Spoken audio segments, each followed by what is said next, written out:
Olá pessoal, estamos de volta dando continuidade ao nosso curso teológico seminário Família da Graça. É importante que você assista às aulas anteriores. Nós começamos o curso trazendo de forma sistemática, com a metodologia de trazer os temas agrupados por assuntos, e começamos lá com o módulo 1 tratando da bibliologia, o estudo das escrituras, tudo sobre as escrituras, traduções, escritos, autor, como chegou até nós, a sua inspiração. Depois começamos a estudar a Trindade na ordem. Primeiro Deus Pai, estudamos a teontologia, depois estudamos a cristologia, a doutrina do Deus Filho. No quarto módulo estudamos a pneumatologia, que é o ensino concernente ao Espírito Santo, Deus Espírito Santo.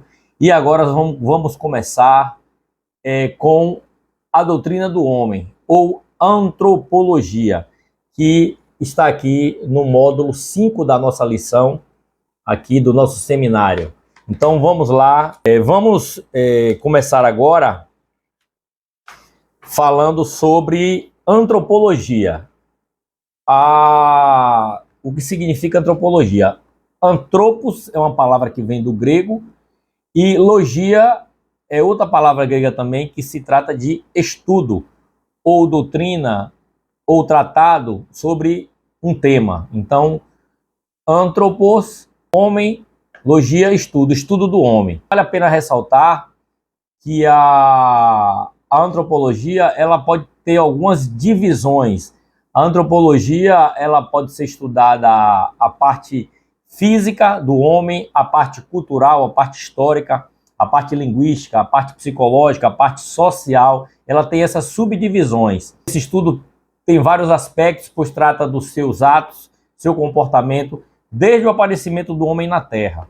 A antropologia científica, ela estuda as características físicas do homem, mas o que vamos estudar aqui é a antropologia bíblica, porque entende-se que o homem não é apenas um animal ou um vegetal.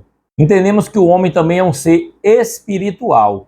Esse termo homem, ele é incluído ao ser humano, a pessoas. Então, quando fala homem, está falando do homem e da mulher, está falando do ser humano. Então, quando trata aqui da palavra homem, está tratando da criatura, da coroa da criação de Deus, que é o homem e a mulher. Existem algumas teorias sobre a origem do homem. Na era que estamos vivendo, muitos têm tentado, com sutileza, suprimir a presença de Deus.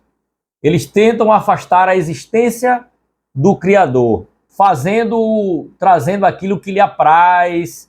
São inúmeras teorias, mas por questão de tempo, vamos tratar aqui das mais conhecidas aqui, onde você com certeza já ouviu falar. Tem a filosofia materialista, o conceito de Sigmund Freud. A natureza do homem não se relaciona com o sobrenatural, com Deus. O homem é simplesmente uma matéria voltada apenas para as suas necessidades. Resumindo a filosofia materialista, é que não existe qualquer comunhão do homem com um ser espiritual, um ser supremo. Resumindo, após a morte, tudo passa a não existir. Não existe Criador. Não existe Deus. O outro conhecido também é o humanismo científico. Essa teoria não se preocupa também na existência de um Criador, que o homem possa se relacionar. Exclui tudo referente a Deus e a sua palavra. Tem o próprio homem como Deus. Filosofia humanista, o homem ele tem a capacidade de melhorar, de evoluir através da sua sabedoria humana, e ele é relativista, pois crê que padrões morais não são absolutos, podem ser mudados. O importante é o homem ser feliz. Ensina que o homem não deve ficar preso também à ideia de Deus. E a mais conhecida delas é a teoria da evolução. Os princípios da evolução, ele acha que ele tem a teoria de que o mundo surgiu do nada. de uma explosão de átomos, de prótons, elétrons. Ele explodiu e do caos foi gerado essa perfeição que é a natureza.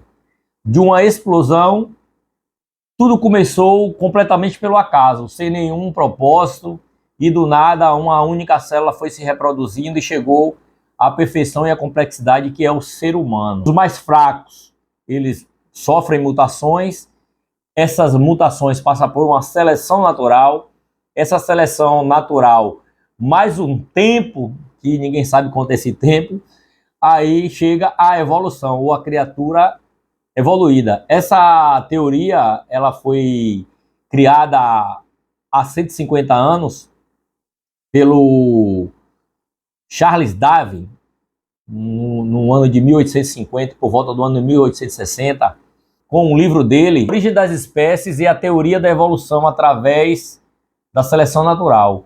O homem é comparado ao animal, como a planta se evoluiu, o homem, o animal, dizem que vemos do primata. Os evolucionistas procuram unir o homem a algo irracional, a algo do acaso. Eu digo que é preciso ter muita fé para crer e acreditar na teoria da evolução. Você vê que nada, tudo quando passa vai diminuindo, vai perdendo característica, vai ficando fraco, vai ficando pior, não melhorado. Você usa uma camisa, com o passar do tempo, você vê que ela vai ficando velha. Qualquer coisa que você usa, ela vai se perdendo, vai envelhecendo, vai ficando pior com o tempo. Eles creem que o homem vai sendo melhorado, a gente não vê. A gente vê, vai ficando pior, vai deteriorando, vai aparecendo. Dificilmente eu não vejo o caso de uma mutação ela fazer uma melhora na pessoa, pelo contrário, ela causa defeitos. Não é possível que de um defeito algo comece a ser melhorado. Não creio assim. Mas tem alguns que creem, em se tratando que o homem é um ser que não tem, foi algo irracional que criou essa perfeição que é o homem hoje, esse entendimento, é muito mais inteligível crer que somos criaturas de Deus, como vamos tratar agora em outra abordagem, que é o criacionismo bíblico. É como está na palavra de Deus lá, que traz esse manual completo do ser humano. É muito mais aceitável crer, até dentro de nós mesmos. Durante o estudo vamos entender um pouco como é importante, através das escrituras, termos esse preenchimento desta lacuna, deste vazio, que é compreender a nossa origem, o que somos, de onde viemos, para onde vamos. E eu tenho certeza que nesse estudo aqui você vai ter a capacidade de entender que este livro é algo suficiente para entendermos, através da nossa compreensão, através do nosso desejo. Eu tenho certeza que o meu Criador, o seu Criador, ele vai fazer essa ligação aqui entre nós, através da sua palavra. O criacionismo bíblico tem a Bíblia como base. Entende que a ciência pode contribuir sim, através de medicamentos, através de... Isso aí foi Deus que deu ao homem. O homem constrói coisas boas, constrói a arquitetura, coisas que vão melhorando a nossa vida, a alimentação, do exercício físico. A gente pode melhorar sim. Tem hoje estudos que comprovam que podemos melhorar. A ciência ela veio para também contribuir. Deus deu ao homem essa atribuição de dominar a terra e explorá-la. Vamos aqui ler aqui a passagem bíblica, a qual trata da criação do homem, que está no livro de Gênesis 1, versículo 26 e 27. E disse Deus, façamos o homem a nossa imagem, conforme a nossa semelhança. E que eles tenham domínio sobre os peixes do mar, e sobre as aves do céu, e sobre o gado, e sobre toda a terra, e sobre todas as coisas rastejantes que rastejam sobre a terra. Assim criou Deus o homem, a sua própria imagem, a imagem de Deus o criou. Macho e fêmea, ele os criou. E Deus os abençoou e disse-lhes: sede frutíferos e multiplicai-vos, enchei a terra e subjugai-a, e tende domínio sobre os peixes do mar, e sobre as aves do céu, e sobre toda a coisa vivente que se movem sobre a terra. Fala sobre a natureza, sobre a criação, sobre a semente. É algo que a gente hoje utiliza, faz. O homem hoje domina a agricultura, o homem domina a tecnologia, o homem domina a ciência. E isso foi Deus que deu.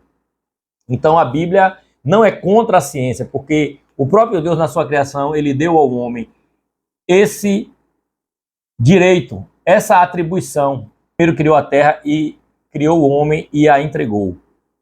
Do ponto de vista da teologia bíblica, a criação do homem se baseia no texto que lemos. Várias referências bíblicas aqui nessa apostila, você vai encontrar vários textos na apostila.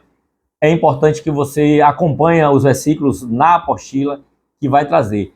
Na Bíblia, conhecemos que Deus criou tudo que existe por ordem da sua palavra. Ao acreditar nisso, queridos, isso nos impulsiona à verdadeira adoração ao Deus que nos criou, reverenciando como autor da vida. Na antropologia bíblica, vamos entender o nosso propósito, esse vazio que existe no homem. Nós vamos entender aqui, através da antropologia bíblica, por que fomos criados e para que fomos criados. Vamos aqui as características da criação do homem. Algumas características da criação do homem. Vemos na Bíblia que o homem foi criado de forma planejada. Houve uma mente inteligente, a qual criou todas as coisas na sua perfeição que é. A Bíblia traz assim respostas que dificilmente podem ser rebatidas. Porque na nossa essência, o ser humano, dentro dele, ele conhece, ele sente que é criado para algum propósito. É tanto que quando a pessoa ela não tem esse entendimento para qual ela foi criada, ela pode entrar até em um colapso, porque não tem lógica. Para que vim ao mundo, para onde eu vou, né? De onde eu venho. Então a Bíblia, de forma clara, ela preenche esse vazio no coração do homem para buscar o entendimento da sua existência. O nosso Deus, ele criou tudo de forma direta, especial e imediata. O homem foi formado do pó da terra e Deus soprou o seu espírito no homem e foi criada a alma vivente, como está lá em Gênesis, lá na Bíblia para você estudar. Quem é o homem mortal para que te lembre deles? E o filho do homem para que o visites? Pouco menor fizeste que os anjos, mas de honra e glória tu coroaste. Está lá também em Salmos. O salmista, ao contemplar os céus com toda a sua majestade, ele se sente esforçado a perguntar o porquê Deus escolheria algo tão pequeno e insignificante como um homem para ser objeto do seu especial amor. O homem foi criado por Deus e nós somos mordomos da terra. Deus nos deu a terra. De fato, Deus nos criou para a sua glória. Ele nos criou para cumprir aquilo que Ele deseja. À medida que glorificamos a Deus, passamos a sentir a sua presença. A Escritura nos diz que Ele se regozija em nós. Foi para um relacionamento que você foi criado. Esse relacionamento com Deus, as coisas que o mundo tenta nos afastar, o sistema mundano, ele tenta, ou as filosofias tentam nos afastar de Deus. Mas, pensando no nosso propósito, interesse, fazemos a feliz descoberta que devemos nos alegrar em Jesus, em Deus. Porque o próprio Jesus, o Filho de Deus, ele diz: eu vim para que tenham vida, e vida com abundância. Davi diz a Deus: na tua presença há plenitude de alegria, na tua destra delícias perpetuamente. Salmo 16. Deus não precisava do homem, mas Deus criou o homem para a sua glória. Esse fato nos assegura a importância da nossa existência, que a nossa vida é importante. Isaías afirma que no Isaías 43:7 diz que Deus, eu os criei, eu os formei. E ele diz, eu vos criei e vos formei para a minha glória. E Paulo aqui em Coríntios, ele disse, tudo que devemos fazer, quer comamos, quer bebamos, ou fazemos qualquer outra coisa, devemos fazer tudo para a glória de Deus. Até esse vídeo que eu estou gravando aqui para falar com você, não é para aparecer num vídeo, não é para ganhar likes ou ter algum proveito nisso, mas não. Fazendo isso é para a glória de Deus, para que o Deus Criador receba tudo aquilo para que eu e você foi criado, para o louvor e para a glória dele. E essa constatação, queridos, ela nos traz, ela de fato é de grande relevância para a nossa vida. Este fato traz relevância para a nossa vida, traz um propósito para a nossa vida. As Escrituras nos dizem que fomos criados para glorificar a Deus, identificando assim que nós somos importantes. Nós fomos o Criador que fez tudo. Ele olhou para nós e disse, você é importante. É maravilhoso e consolador saber que o nosso Criador, ele quer esse contato conosco, ele quer essa convivência conosco, ele quer esse relacionamento. Mas existem algumas condições para a qual o homem pode ter esse relacionamento com Deus. Ela é pré-estabelecida. Quando o homem foi criado, a vida eterna estava ao seu alcance. Isso só dependia da sua escolha. Se ele obedecesse a Deus e vivesse segundo o que Deus lhe ordenou e lhe atribuiu. Mas o homem, ele pecou, ele caiu. Mas Deus nos criou para termos uma vida abundante com ele, tendo comunhão, autoridade sobre a terra, pois o homem foi a coroa da criação. No livro de Gênesis, logo no primeiro capítulo, encontramos um relato da criação, a qual lemos no início, que Deus o criou e sujeitou todas as coisas ao homem. Neste capítulo, mostra que o homem é obra-prima da sua criação. Foi feito no sexto dia. E isso não foi por acaso. Depois que estava tudo pronto, ele não botou o homem dentro do caos. Ele criou tudo perfeito e depois criou o homem. Depois que estava tudo pronto, ele foi lá e colocou o homem. A coroa da criação. Deus coroa a magnífica criação sua quando fez o homem, a imagem e semelhança dele. Deus também outorgou ao homem a liberdade, o livre-arbítrio. Além do mais, seria impossível dar sequência coerente a qualquer forma de raciocínio. Não tem como dar sequência de uma forma coerente, um raciocínio a qual seja diferente da Bíblia, que preenche, como eu disse, preenche todas as lacunas que há de dúvida. A Bíblia preenche isso. E algumas vãs filosofias tentam trazer por aí que nós somos do acaso, que não tem propósito, então não tem nem por que vivermos uma vida correta, porque se não tem finalidade para nada, para que ter um objetivo na vida? Por que buscar ter uma família do jeito que a Bíblia diz que tem que ter? Ou agir de forma moral, como a Bíblia ensina a viver de forma moral? Se tudo é por acaso, se nada vai dar em nada, para que vivemos então? A vã filosofia diz que temos que viver os nossos deleites sem pensar no amanhã, sem as consequências. Eu creio que somos obra-prima e obra exclusiva de um Criador, que é Deus. Vamos no próximo bloco tratar sobre a natureza do homem. Olá, querido, estamos de volta aqui para dar continuidade à nossa aula, essa agora de número 2, que estamos aqui no módulo 5, que fala sobre a antropologia, ou doutrina ou estudo acerca do homem. Iremos falar agora da natureza do homem. Sabemos que ele é uma alma que tem um corpo e um espírito. Os vocábulos que é transliterado para o português vem do hebraico, que foi para o grego, que veio para o português. O espírito, em hebraico, ruach, e em grego, pneuma. A alma do hebraico, nefesh, e psique para o grego. Believe no hebraico, soma no grego e no português corpo. Nós temos corpo, alma e espírito. A Bíblia aqui nos mostra uma tricotomia que está lá em 1 Tessalonicenses 5:23.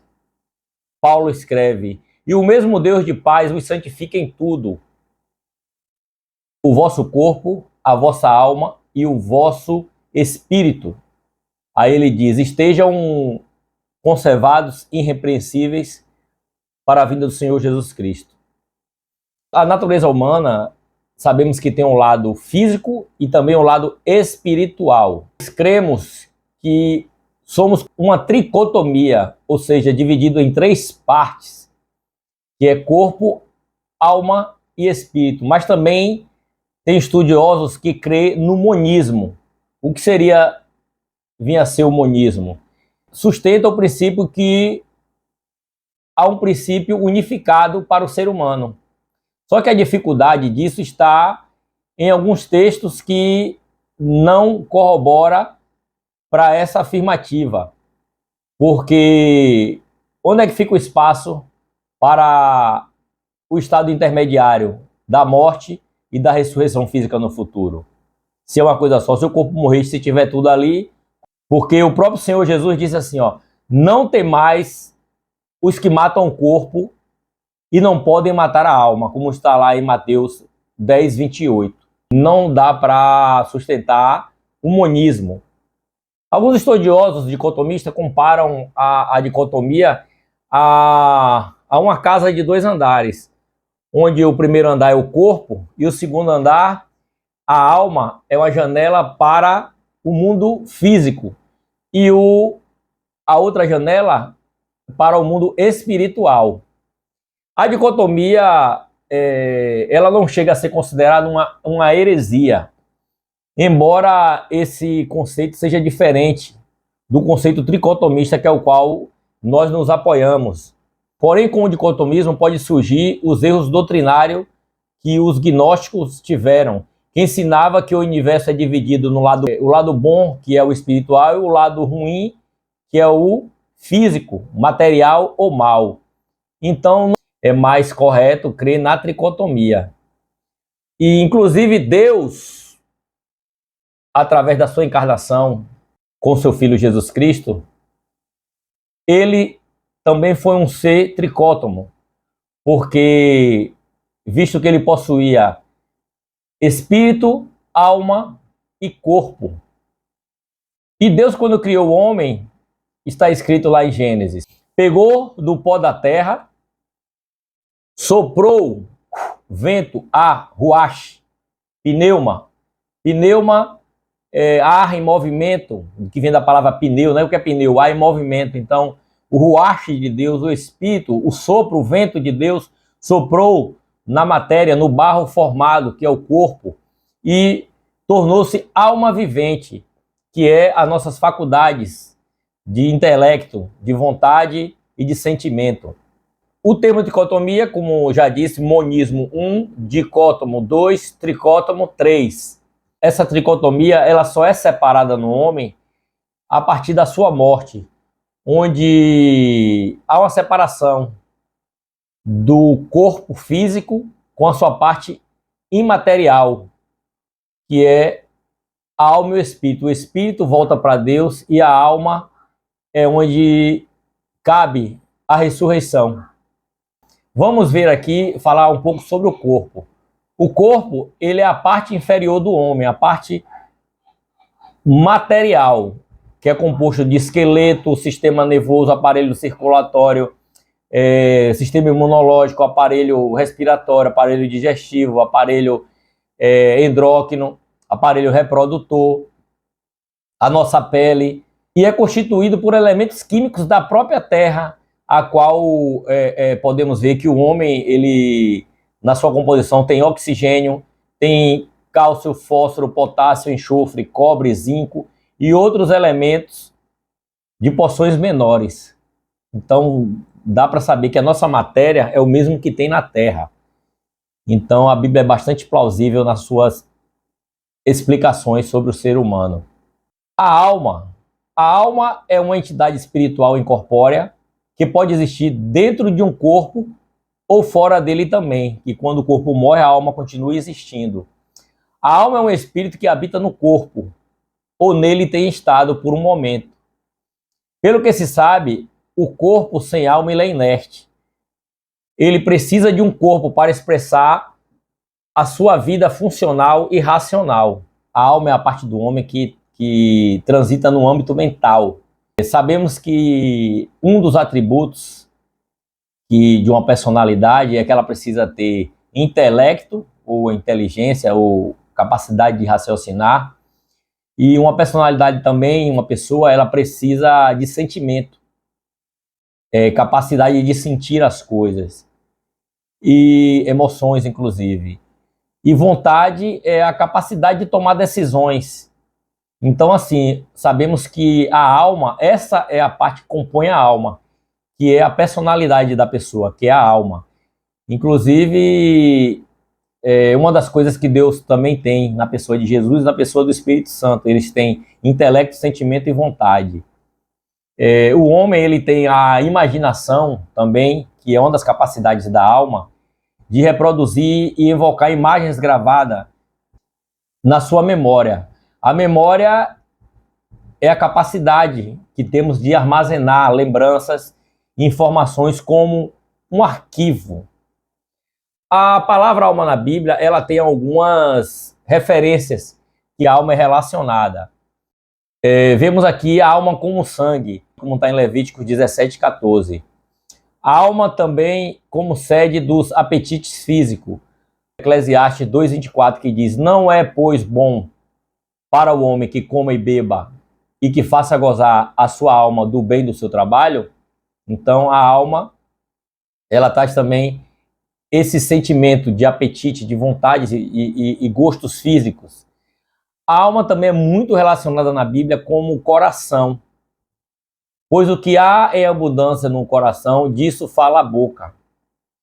Esse aparelho do sistema circulatório, que é o coração, ele muitas vezes também na nossa linguagem, ele é comparado a sentimentos também, a alma. A alma como entidade espiritual que sobrevive, ela sobrevive após a morte do homem. E não temeis aquele que mata o corpo, e nada pode fazer a alma, mas temei antes aquele que pode fazer perecer no inferno a alma e o corpo. Mateus 10:28. O apóstolo Paulo, ele também se refere ao nosso corpo, à nossa vida, como um edifício.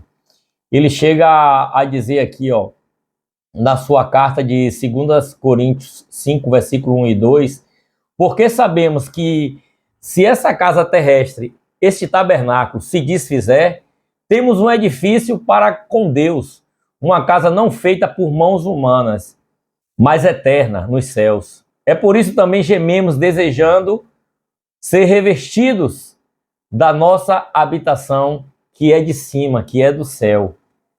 É muito lindo isso, essa esperança de que a gente sabe que a vida é curta na terra por causa do pecado. Ainda que esse corpo se desfizer, tem gente que fica triste por causa da velhice, por causa do tempo que passa, mas Paulo nos ensina, e a Bíblia comprova isso, que nós temos essa casa terrena, ela é frágil, mas temos um edifício que é a habitação no céu, que é o nosso corpo transformado, que um dia teremos. Falamos da alma, vamos falar do espírito.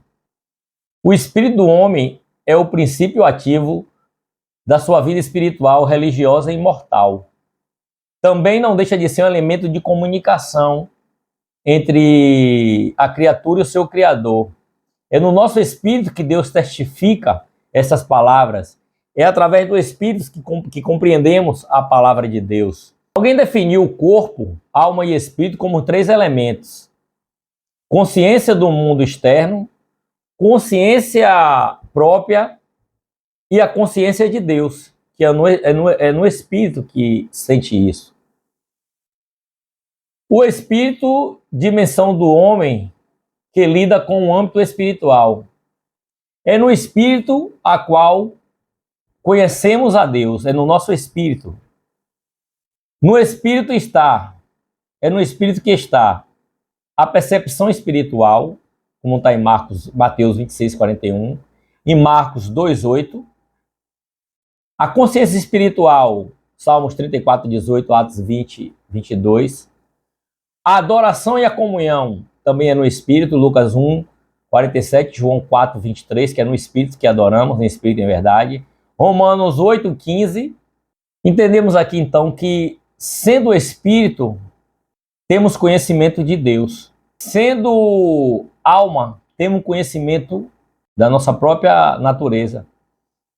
E sendo corpo, nós temos, através do nosso sentido, conhecimento do mundo.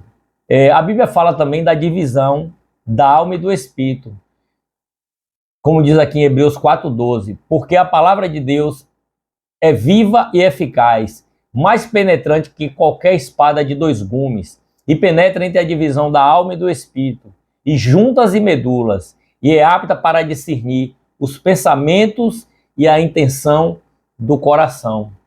Assim como no início da criação a palavra de Deus separou a luz de treva, assim agora ela opera dentro de nós como espada do Espírito, penetrando até a divisão da alma e do Espírito.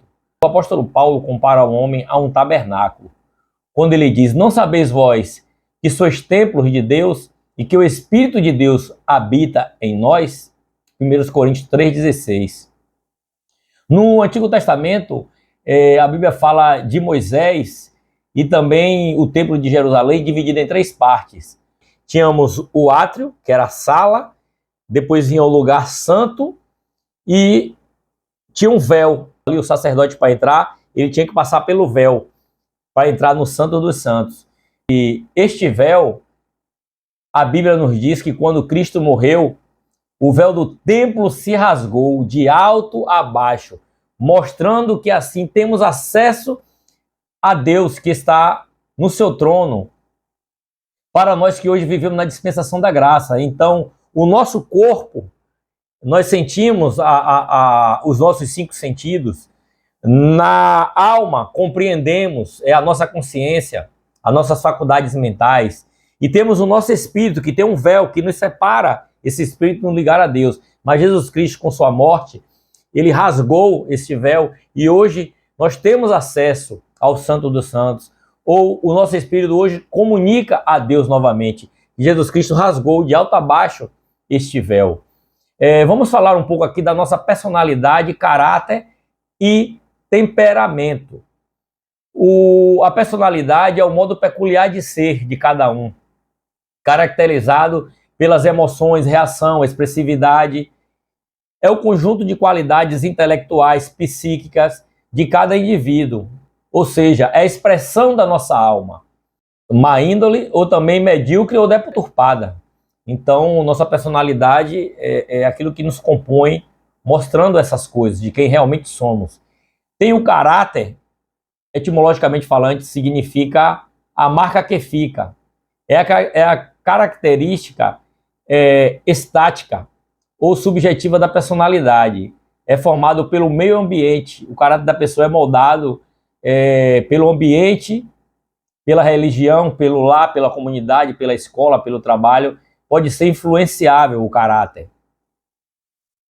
Outra coisa que influi bastante no caráter é a comunicação de massa, do que se lê, do que se ouve, como televisão, por exemplo, tem forte influência. Hoje também com a internet, né, a pessoa vai ali desde pequeno sendo alimentado com aquilo. Então devemos ter cuidado com que nos alimentamos o nosso caráter. O caráter pode ser mudado, é difícil, mas Jesus pode fazer isso. Só Jesus pode mudá-lo milagrosamente pelo poder restaurador que ele tem, através da sua palavra, que nos corrige, nos orienta e nos faz uma pessoa melhor. O temperamento é o aspecto dinâmico do ser humano, é um aspecto da personalidade e aquilo que nos difere dos outros, nos faz únicos no universo. Ele pode ser herdado pelos pais, pelos avós e até pelos bisavós, como está lá em Êxodo 25. Mas também ele pode ser mudado, nosso temperamento aqui, porque o Espírito Santo pode controlá-lo, como está lá em Gálatas 5:22. A origem da alma humana. Vamos dar continuidade aqui. Agora vamos falar sobre a origem da alma. Estamos aqui na nossa apostila de Antropologia, módulo 5 agora e aula 3. A origem da alma. A reprodução humana. O homem e a mulher, o espermatozoide, que se junta ao óvulo, que formam o zigoto, que formam o embrião, que vem a dar vida. Isso aí vem de Deus, que é o espírito e a alma. Atos 17:28, Hebreus 1:3. De maneira que todas as coisas venham a existir segundo as leis que ele ordenou. Portanto, os processos normais da reprodução humana põem em execução as leis da vida, fazendo com que a alma nasça no mundo. Ora, quando admitimos que a alma humana tem a sua origem em Deus, Zacarias 12:1, com a cooperação dos pais, da carga genética, como falamos, que é a união da parte física com a espiritual, o fôlego da vida, deu-se início ao terceiro elemento imortalizado, que é conhecido como alma vivente. Então, através dos pais, tem a sua relação, a qual o homem reproduz, como falamos, espermatozoide, o óvulo fecunda, gera ali o embrião, e aí nasce com a dádiva de Deus, que é o seu espírito que é dado, e ali é gerada uma alma vivente, uma personalidade. Então, por isso que devemos condenar o aborto, porque uma vez gerado o embrião ali, já tem ali parte de Deus naquilo ali.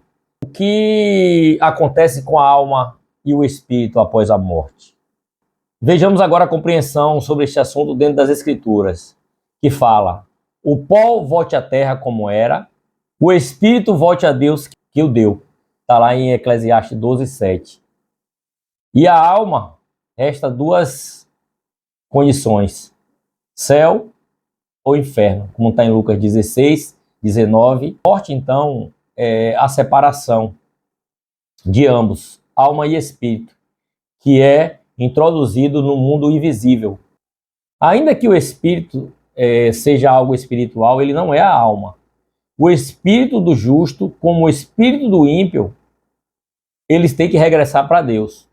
O espírito, a vida, o fôlego, porque você pode pegar um ser humano completo, se ele perder a respiração por algum momento, inalar algo ali mortal, aquilo ali, ele está ali, a matéria pronta, mas não tem a vida. Até hoje eles ficam querendo descobrir essa origem, eles querem descobrir como a vida é formada. Como é, porque para fazer, ele pode fazer algo, ele já cria um clone, mas ele pega algo vivo para criar algo vivo. Agora pegar algo inanimado ali, que é o corpo todo pronto, com todos os órgãos perfeitos, ele não consegue voltar a dar a vida. Somente recebe atributos de uma personalidade própria quando este recebe o Espírito Santo, que aí o Espírito começa a falar. Por isso que a Bíblia diz que nós éramos como mortos no pecado, mas Deus nos vivificou através do seu Espírito. Então, o homem pode estar morto espiritualmente, mas quando ele recebe a Deus, o Espírito dele passa a guiá-lo, e aí o nosso Espírito passa a ter influência não só desse fôlego de vida, de estar vivo, mas também de ter contato com o Pai, através de Jesus Cristo, que foi o que rasgou o véu do templo, e aí temos acesso a Deus. É um mistério de Deus isso aí, que foi revelado em nosso espírito, que é o sopro de Deus. É Deus em nós que nos dá a vida. A vida pertence a Deus, por isso que não devemos admitir nenhuma forma de morte causada pelo homem.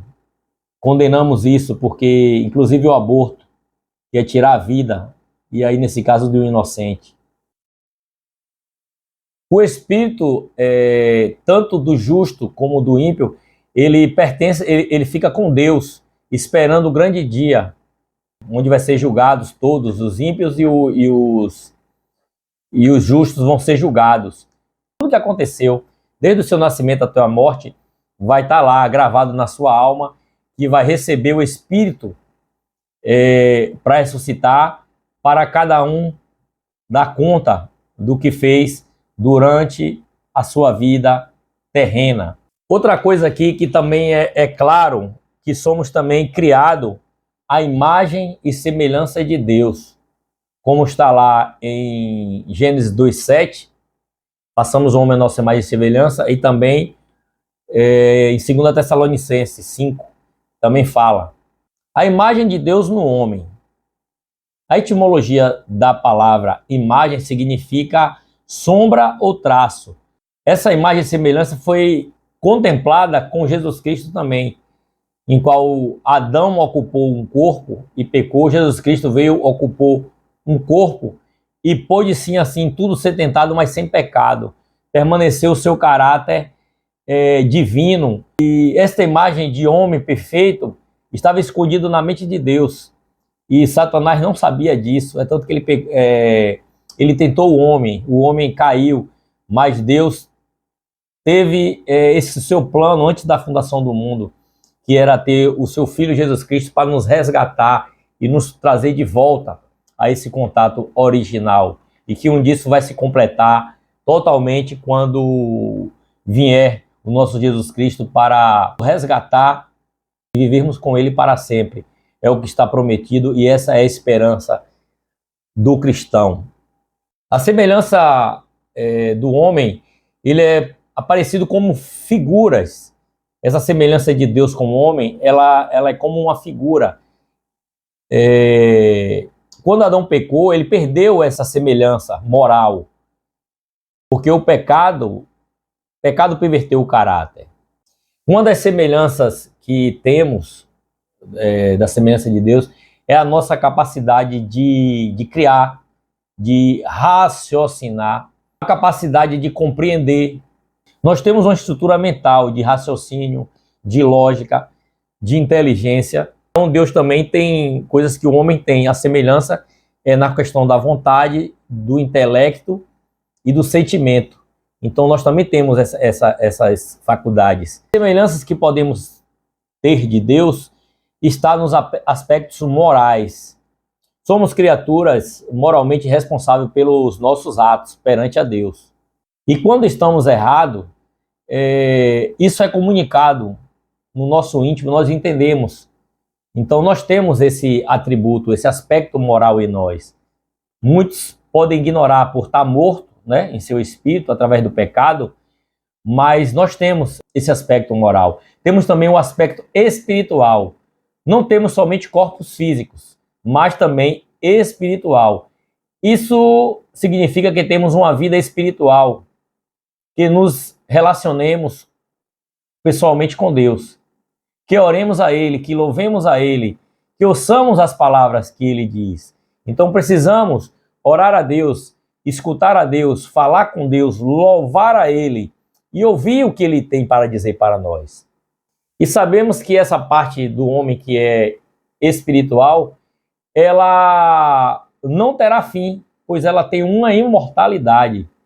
Não cessaremos de existir, mas viveremos para sempre.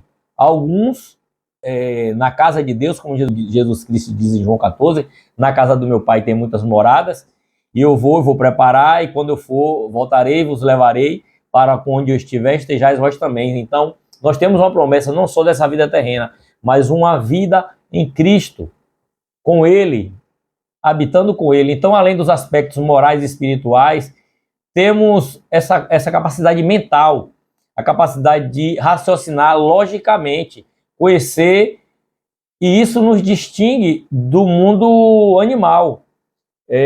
A teoria do evolucionismo bota a gente como um animal. Podemos ver pela nossa linguagem complexa, abstrata, nos distingue desses outros animais.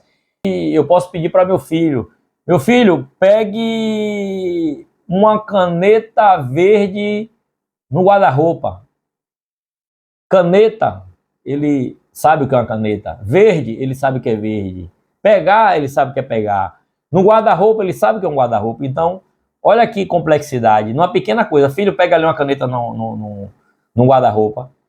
Jamais um animal entenderia uma complexidade dessa, de você falar algo, a cor, o local, para ele ir buscar e ele entender.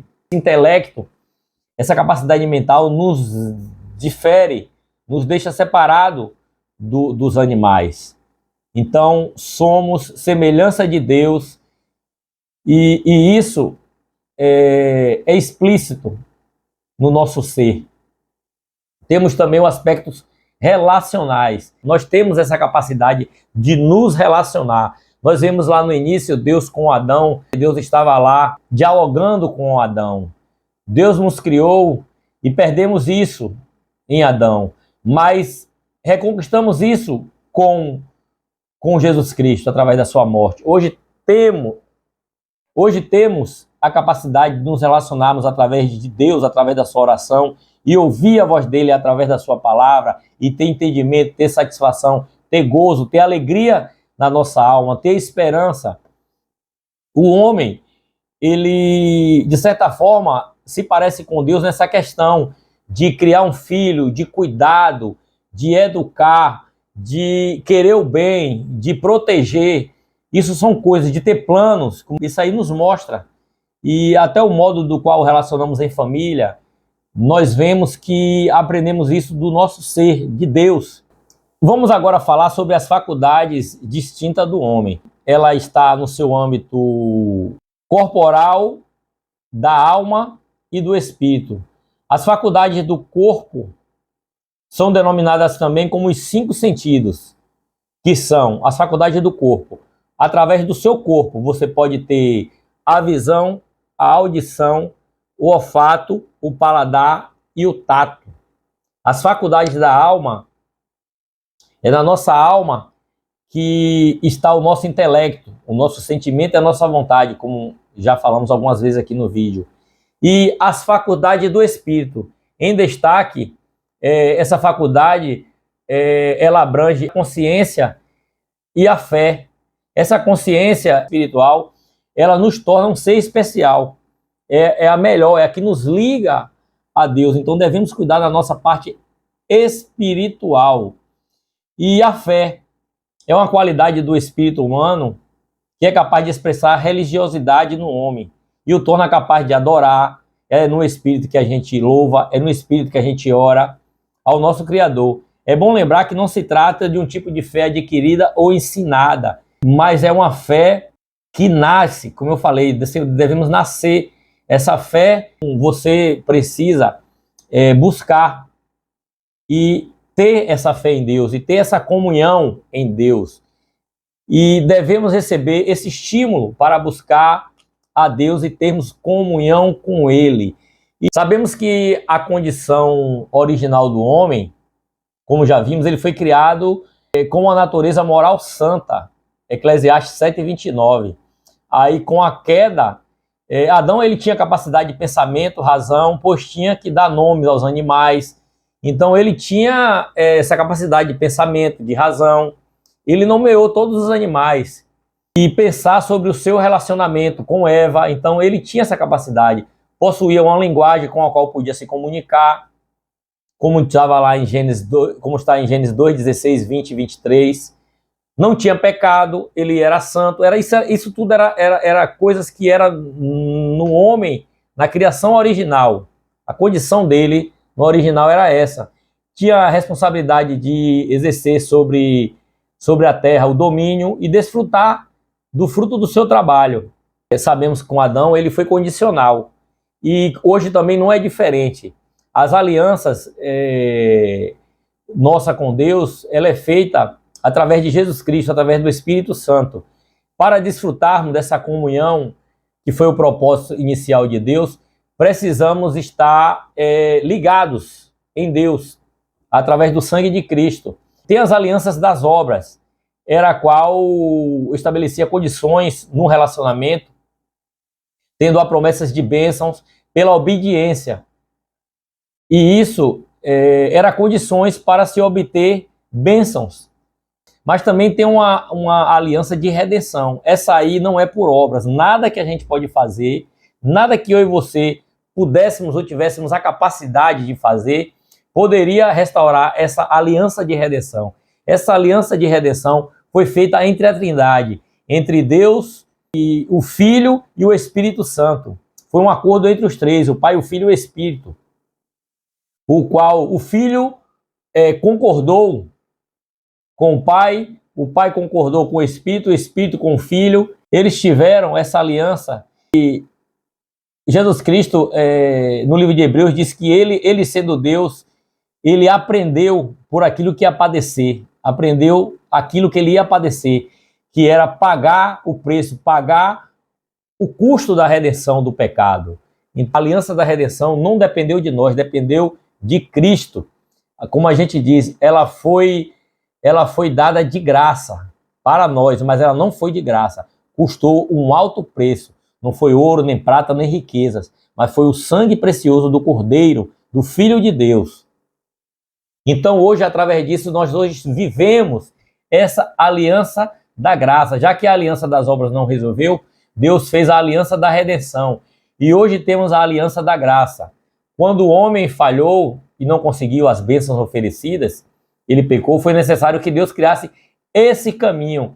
E esse caminho é narrado lá desde Gênesis 3,15, quando Deus estabeleceu ali que da semente da mulher nasceria um que esmagaria a cabeça da serpente, de Satanás. E isso ocorreu na cruz do Calvário.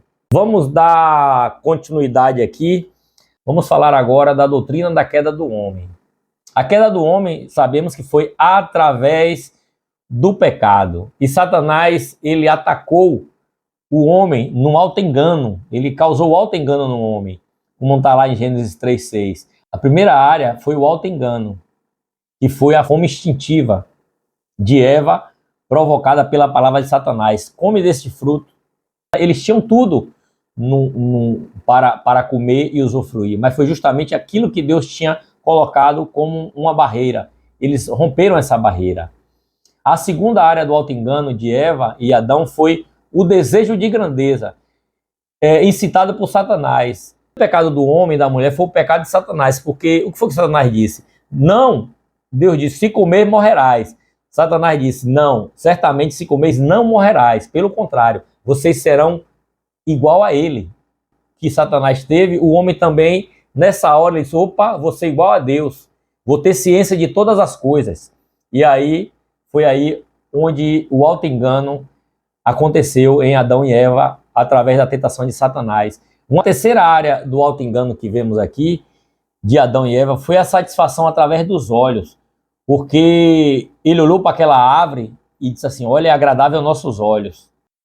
Vemos aqui que os 5 sentidos do homem foi usado para ele pecar, a ele cair. Primeiro, ele ouviu a voz de Satanás, usou a audição para ouvir. Depois, a visão e o olfato, ele viu e sentiu o olfato daquele fruto.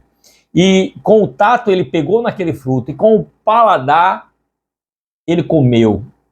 Esse texto foi dito pelo pastor Josafá Batista num dos seus livros sermões, no volume 2, do homem que foi lá e pecou. A penalidade do pecado de Adão e Eva teve consequências enormes. Esse sentimento de culpa que ficou evidente na tentativa de encobrir. O homem, quando ele pecou, ele teve consciência, os olhos dele se abriu.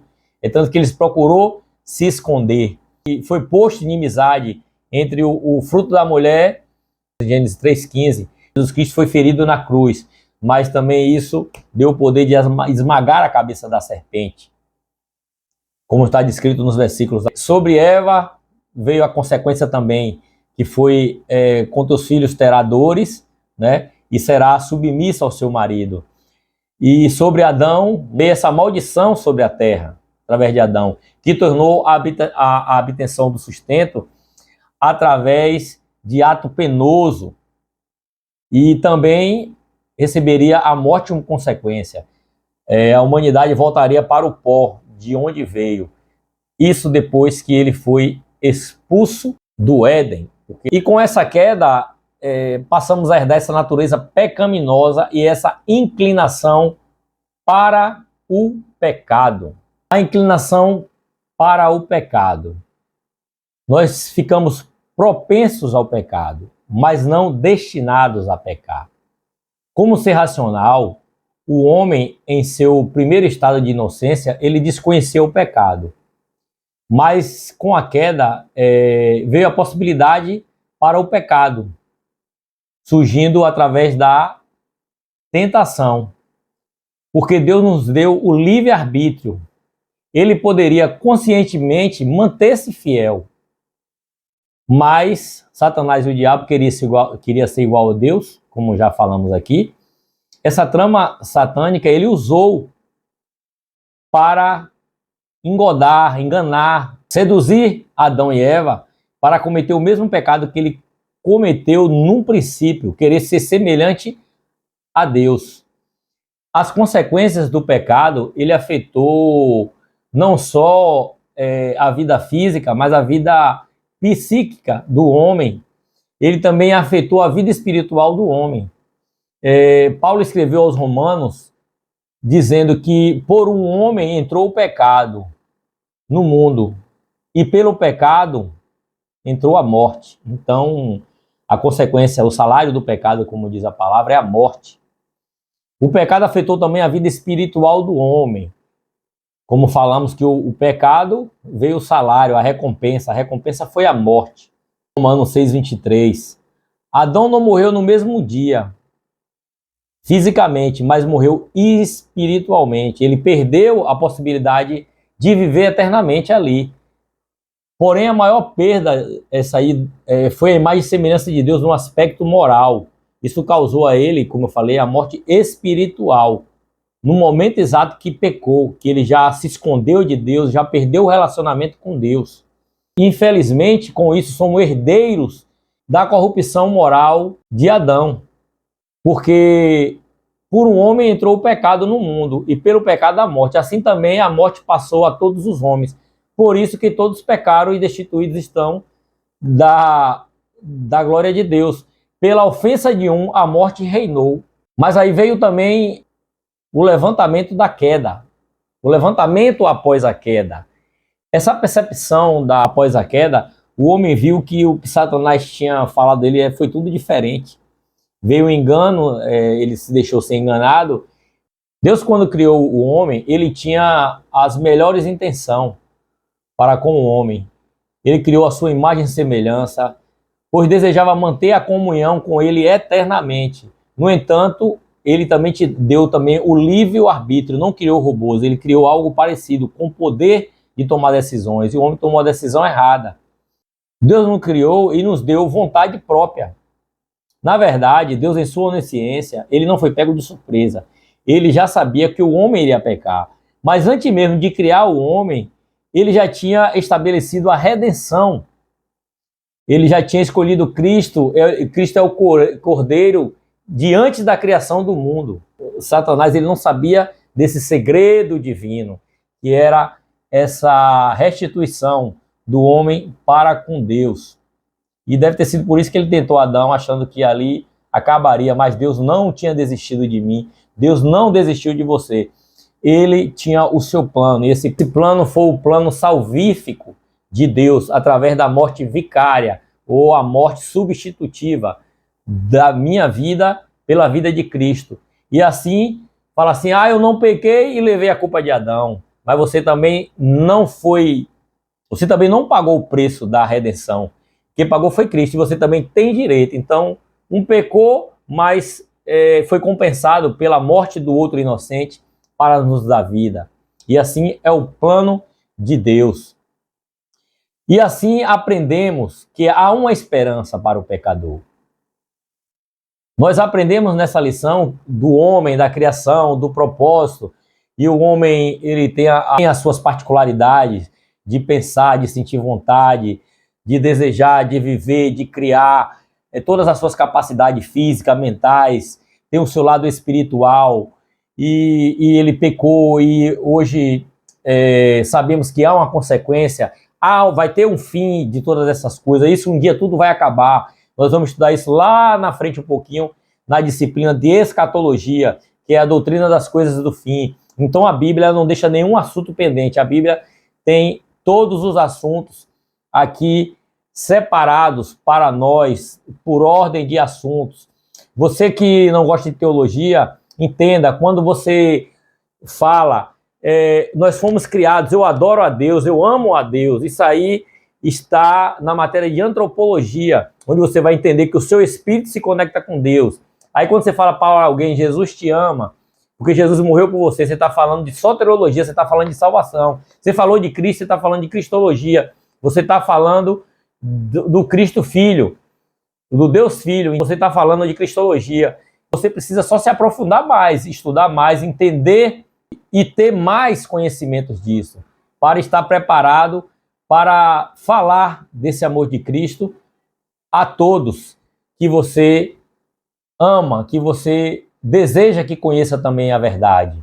Desde o berço, a tendência do homem foi pecar, né, por causa de Adão. Por isso é necessário nascermos de novo. Se desejarmos morar e passar a eternidade com Cristo, aí precisamos nascer. Nascer não do corpo, como Nicodemos disse. Como eu poderei, o que é que eu vou fazer para ser salvo? Jesus disse, nasça de novo. Ele, como eu vou voltar para a barriga da minha mãe? Aí Jesus disse, não, você não entende nem das coisas terrenas, como uma criança vai entrar na barriga da mãe, ou um adulto vai entrar na barriga da mãe. Ele fala, verdadeiramente, né, que devemos nascer da água, nascer do Espírito o quê? O Espírito morto do homem, passar a abrir, a entrar por esse véu que foi rasgado, e o nosso Espírito se comunicar com o Espírito de Deus. Assim estaremos livres da condenação eterna, preparada para os que não aceitam a salvação. Satanás foi derrotado, foi expulso do céu, por isso investiu tudo contra o homem, que é a coroa da criação de Deus. Satanás veio para estragar os planos, mas Deus, como falei, já tinha o seu plano salvífico, a morte vicária de Cristo. O homem pecou, mas o Deus foi lá, o Filho, e disse, vou lá, eu morro, meu pai, quem enviarei? Quem há de ir por nós? Jesus Cristo ecoou na eternidade. Eis-me aqui, envia-me a mim. E Jesus Cristo veio e morreu e nos deu esse direito de acesso de novo com o Pai. Sabemos que essas consequências do pecado de Adão foram drásticas. Teve consequências físicas, psíquicas e espirituais a toda a nossa descendência.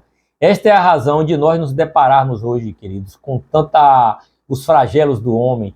Nós vemos tantas pessoas perdidas, desajustadas, pessoas vivendo em situações de pecado, de homicídio, de tantas coisas ruins que existem, porque isso tudo é consequência do pecado. Mas Cristo tem poder de nos restaurar. Então, essa foi mais uma matéria. Lembrando a vocês, sempre no final da aula, eu gosto de lembrar que nosso curso ele tem 16 módulos. Ele é um curso gratuito, nós temos a apostila física que você pode estar adquirindo, ou você mesmo pode estar pegando o seu PDF, que é gratuito, e você mesmo pode imprimir. Você também pode assistir essas videoaulas a qual você está assistindo agora. Você também pode escutar o áudio das apostilas. E o melhor, nós também podemos também nos reunir pessoalmente para as aulas presenciais. Então eu quero te convidar a você compartilhar esse vídeo, forme o seu grupo de estudo para estarmos juntos num ambiente que nós temos, um ambiente climatizado, um ambiente agradável, a qual podemos sentar ali e aprender juntos a pegar esses temas aqui de uma forma agrupada e compreender as Escrituras Sagradas. Ela, como falamos, ela não é de forma cronológica, ela é por ordem de assuntos. Você precisa pegar os assuntos e encaixar direitinho para você se edificar, você crescer tanto na graça, como também crescer no conhecimento de Deus. Então fica o meu abraço e até a próxima aula. Falamos aqui da antropologia do homem, ou doutrina acerca do homem. Falamos aqui do que aconteceu com o homem, da sua queda. E na próxima matéria vamos estar assim dando continuidade a esse assunto de uma forma sistemática. Ok? Fica meu abraço e até a próxima aula.